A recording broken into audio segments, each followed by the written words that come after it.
What if you could get everything you love about dumplings, but way more of it?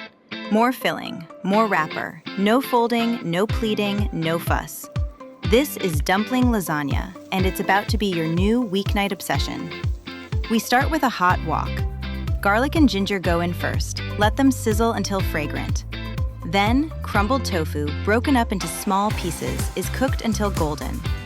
Mushrooms go next, followed by a little veggie broth and shredded cabbage.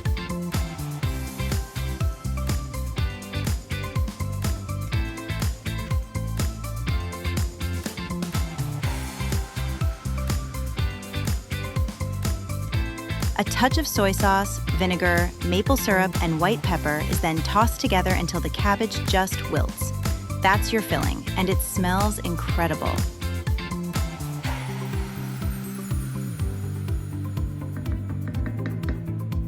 Transfer a little of the filling and liquid into your baking dish, then spread them into an even layer.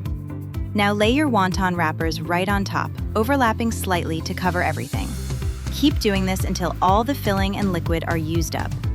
Just top the last layer with extra wontons and pour some water or broth over the top. Place the dish inside a larger pot, then fill the pot with water. Cover it and let the steam do all the work. In about 15 to 20 minutes, the wonton wrappers go from stiff and flat to soft, silky, and wrinkled, just like a perfect dumpling. Drizzle with peanut sauce, top with crispy chili, sesame seeds, and fresh green onions. And that's dumpling lasagna. All the flavors you love, but no boiling, no rolling, no complicated steps. Get the full recipe at nutsandtwigs.com.